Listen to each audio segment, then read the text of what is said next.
Welcome back, student, on our YouTube channel. Today we're going to do All the World Stage.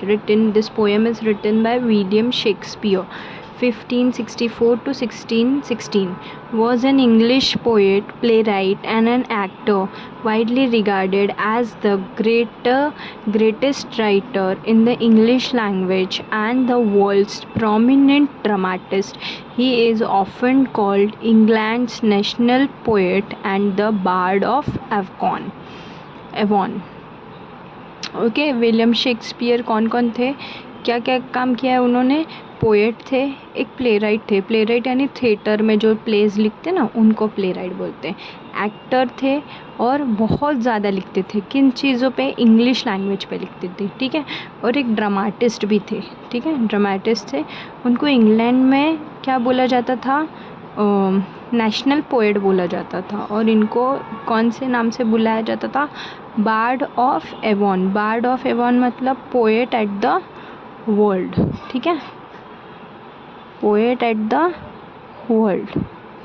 This poem is taken from his play as you like it. Here he compares the world to the stage where the drama of human life is enacted. ठीक है, ये जो poem है इनके play से लिया गया है जहाँ पे वर्ल्ड को जो है वो स्टेज से कंपेयर किया है और ये ड्रामा है जो ह्यूमन लाइफ को शो करता है. ठीक है. All the world stage and all the men's and women merely players. ठीक है, यहाँ पे पोएट क्या बोल रहे हैं कि वर्ल्ड क्या है? एक स्टेज है और जो मेन और वुमेन है वो क्या है? प्लेयर है. ठीक है, प्लेयर्स यानी एक्टर्स, एक रोल प्ले कर रहे हैं. They have their exist and their entrance. उनकी खुद की एग्जिस्ट है और उनका खुद का एंट्रेंस है, यानी उनका बर्थ भी फिक्स है और डेथ भी फिक्स हो गया. And one man in his time plays many parts, his एग being 7 ages at first in the infant. ठीक है, और आदमी अपने लाइफ में बहुत सारे पार्ट्स जो है वो प्ले करता है. कितने पार्ट्स प्ले करता है? 7. ठीक है, पहले क्या है? Infant. Infant mean child. Mewling and puking in nurse arm. Then the whining school boy with his कैटल. ओके, पहला स्टेज क्या है?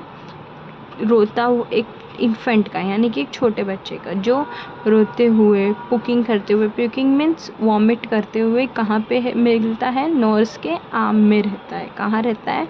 Nurse arm. यानी कि छोटे रहते हो तो तुमको नर्स का गोदी में ली रहती है नर्स. ठीक है, वो कैसे रहता है? रोता हुआ, वॉमिट करता हुआ. ठीक है. और सेकंड कौन है? School boy. सेकंड कौन है? सेकंड स्टेज क्या है? स्कूल बॉय, जो हमेशा कंप्लेन करता रहता है और अपने स्कूल बैग्स के साथ. ठीक है. And shining morning face creeping like snail unwilling to school. ठीक है, क्या रहता है सेकंड स्टेज? वो अपने बैग के साथ एक मॉर्निंग शाइनिंग फेस लेकर क्रीप करता हुआ है. कैसा क्रीप करता है? क्रीप मीन्स क्रॉल करके चलना. कैसे क्रॉल करता है? स्नेल के जैसे, जिसको स्कूल जाने का बिल्कुल मन नहीं होता है. ठीक है. And then the lover, singing like furnace with a woeful ballad, made to his mistress eyebrows. ठीक है. थर्ड क्या स्टेज है? एक लवर का स्टेज. लवर स्टेजेस जो अपने लवर के लिए सैड सॉन्ग बनाता है, अपनी गर्लफ्रेंड के लिए, अपनी मिस्ट्रेस के लिए एक बैलेड सॉन्ग यानी कि सैड सॉन्ग बनाता है. किसको देख के? उसके आईब्रोज को देख के. ठीक है. Then a soldier, full of strange oaths and worded like a bard, jealous in honor, sudden and quick in quarrel, seeking the bubble reputation. ठीक है. फिर उसके बाद का स्टेज कौन सा है? ये फोर्थ स्टेज है. कौन सा है? सोल्जर का, जो कम्प्लीटली प्रोमिसेस में बंधा हुआ रहता है. ठीक है. उसको एक कैसा रहता है? वो एक लेपर्ड है. उसको एक कैसा बोला जाता है? एक लेपर्ड के तरह एक सोल्जर की लाइफ होती है. कैसे होती है? Full of promises, full of चीज़ों से बंधा हुआ. ठीक है. उसको एक जलन होता है कि मेरे को भी वो चीज़ की क्या मिले? रिस्पेक्ट मिले. हर एक चीज़ में वो क्या करता है? झगड़ा करता है कि मेरे को भी ऑनर चाहिए. ठीक है.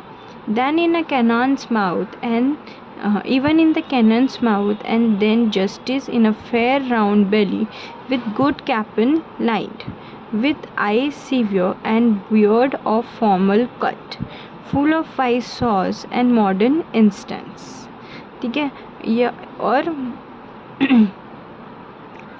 कैसा रहता है लाइफ जब डेंजर में होता है, फुल ऑफ कैसा रहता है, फेसिंग, मतलब बहुत ही डेंजर फेस कर रहे हो तुम, कैसे, क्योंकि वो इंसान कैसा होता है, फेयरली राउंड, मतलब जिसके पेट बाहर हो, ठीक है, जिसके पेट बाहर हो, और जो एकदम केयरलेस रहता है, ईटिंग हैबिट से लेके हर एक चीज़, वो फुल्ली कम्प्लीटली वो कैसे कपड़े पहन रहा है, फॉर्मल कट्स के कपड़े, ठीक है. सो ही प्लेज हिज पार्ट, ठीक है, ये 4th था, ये 5th था, या अब क्या है 6th, ठीक है. 6th स्टेज क्या है, shifted into lean and slippered pantaloon with spectacles on nose and pouch on sides, ठीक है. 6th स्टेज कैसा है कि उसके पैर जो है वो कैसा हो गया, थिन हो गया, तो वो अपने कपड़े कैसे पहनने लगा, लूज पैंट्स, स्पेक्टिकल, नाक पे स्पेक्टिकल और साइड में पाउच लेके, ठीक है. His youthful hose well saved world wide too, with his trunk shrank and his big manly voice, ठीक है. उसके ओथफुल होज मतलब वो क्लोज टाइट फिटिंग, जैसे ट्रैक पैंट होते वैसे कपड़े पहना है उसने, कम्प्लीटली शेव्ड कर लिया है, ठीक है. और उसकी चमड़ी कैसे हो रही है, सूख चुकी है, सूखी हुई, और उसका आवाज़ कैसा, एकदम पूरी मर्दानी सी आवाज़ हो गई है, ठीक है. कैसी आवाज़ हो गई है, मर्दानी सी. Okay. Turning again towards the childish, अब वो धीरे धीरे क्या हो रहा है, बूढ़ा हो रहा है, मतलब फिर से हम कहाँ पर आ रहे हैं, अपने बचपने में, ठीक है. Treble pipes and whistle in his sound, अब वो स्लो बोलने लगा, तो उसकी आवाज़ में थोड़ी सी कैसी होती है, विसल जैसी आवाज़ होती है. उनकी आदतें कैसे हो जाती है, जब बूढ़े होते हैं तो चाइल्डिश होने लगते हैं. Last scene of all that ends this strange eventful history, ये लास्ट स्टेज है लाइफ की, जो सारी हिस्ट्री को क्या करता है, कंप्लीट करता है.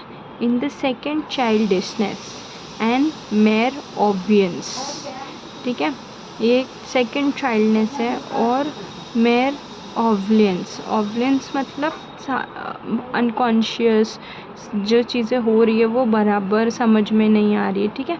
ओल्डनेस मतलब पूरा कंप्लीट बुढ़ापा जो है वो आ गया है, ठीक है.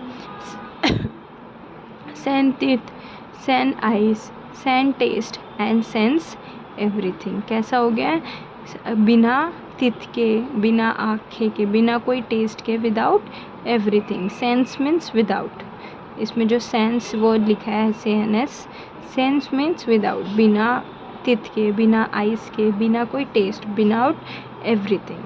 ओके, आई होप आप लोगों को वीडियो अच्छी लगी हो. वीडियो अच्छी लगी हो तो मेरे इस चैनल को लाइक करें, चैनल को सब्सक्राइब करें, वीडियो को ज़्यादा से ज़्यादा शेयर करें. Till then keep learning, happy learning, bye.